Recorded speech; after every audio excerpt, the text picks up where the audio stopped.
బాబాను అమితంగా ఆరాధించే భక్తులు తమ ఇంట్లో జరిగే శుభకార్యాలకు బాబాను ఆహ్వానించేవారు. ఆయన తప్పక రావలసిందేనని, తమ ఇంట్లో భోజనం చేసి వెళ్ళవలసిందేనని పట్టుబడుతూ ఉండేవారు.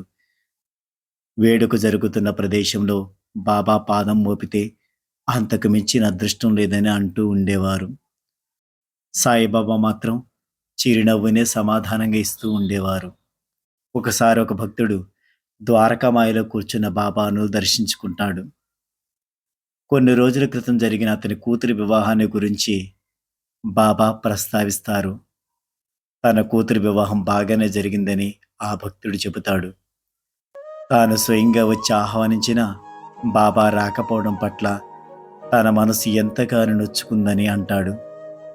భోజనం వడ్డించిన తొలి విస్తరిని బాబా కన్నట్లుగా ప్రత్యేకంగా తీసి ఆ తర్వాత అందరికీ వడ్డన చేశానని అంటాడు.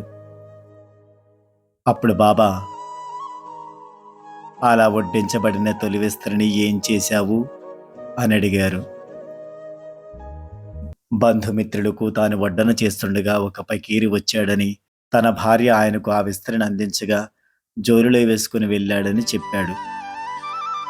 అప్పుడు బాబా, నేనే ఆ రూపంలో వచ్చి మీ ఇంట భోజనాన్ని స్వీకరించాను. ఆ భోజనం తిని నేను సంతోషించాను.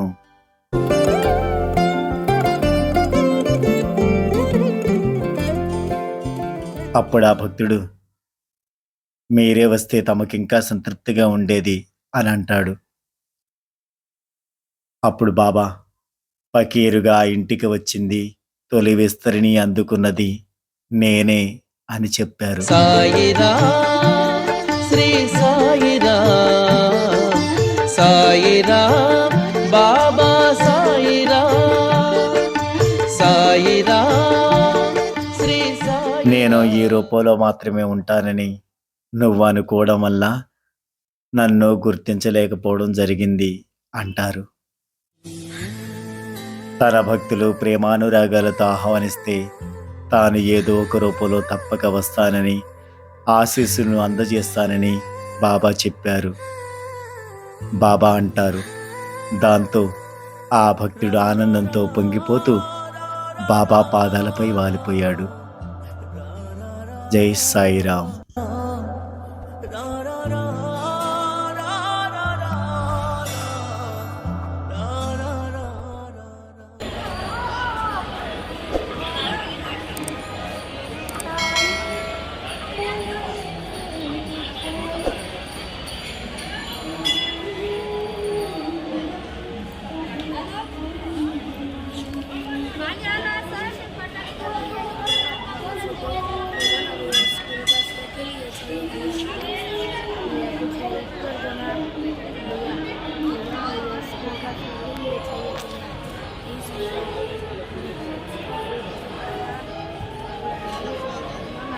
नहीं है मेरे पास।